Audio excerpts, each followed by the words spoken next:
পুজোর মুখে আবারও বানভাসী ঘাটাল। বন্যা পরিস্থিতি কাটিয়ে নতুন করে ঘর গোছানোর আগেই ভেসে গিয়েছে চারিপাশ। শিলাবতীর জল বাড়ায় ঘাটাল পুর এলাকার বিভিন্ন ওয়ার্ড জলমগ্ন। বিঘার পর বিঘা চাষের জমি থেকে রাস্তাঘাট সবই জলের তলায়। এই পরিস্থিতিতে দাঁড়িয়ে সিঁদুরে মেঘ দেখছেন পুজো উদ্যোক্তারা। কারণ জল বাড়ার ফলে কোথাও থমকে রয়েছে মণ্ডপ তৈরির কাজ, আবার কোথাও জলে ডুবেছে মণ্ডপ। কিছু কিছু মণ্ডপ যারা সেই সময় পেরেছিল, ওই দিন 7-10 যে জলটা শুকিয়েছিল, পেরেছিল, তারা একটুখানি কাজে গিয়েছে, মানে কাজ কারো কমপ্লিট হয়নি। মানে এখনও পর্যন্ত জাস্ট স্ট্রাকচারটাই, বাঁশের যে কাজটা, বাঁশের কাজটা এখনও পর্যন্ত কেউ কমপ্লিট করতে পারেনি। অনেকে সেই কাজটা করেছে, আবার কিছু মণ্ডপ, যেমন আমাদের পুজো কমিটি, আমরা এখনও পর্যন্ত সেই মণ্ডপটাই বাঁধতে পারিনি।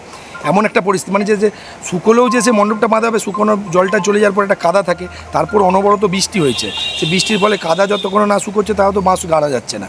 এখন এই পরিস্থিতি আছে ঘাটালের 12টা ওয়ার্ডে, প্রায় ধরুন না 25 থেকে 30টা পুজো কমিটি। হাতে গোনা আর কয়েকটা দিন, তারপরেই বাঙালির শ্রেষ্ঠ উৎসব দুর্গাপুজো। আনন্দে মেতে উঠবে সকলেই। সেই আনন্দে কি সামিল হতে পারবে ঘাটালবাসী? আবারও বৃষ্টি হলে জল বাড়বে ঘাটালে। মণ্ডপ তৈরির কাজ কিভাবে শেষ হবে, কিভাবেই বা শুরু হবে পুজোর প্রস্তুতি? চরম দুশ্চিন্তায় এলাকার মানুষ থেকে শুরু করে পুজো উদ্যোক্তারা। অভিষেক চক্রবর্তীর রিপোর্ট, ক্যালকাটা নিউজ।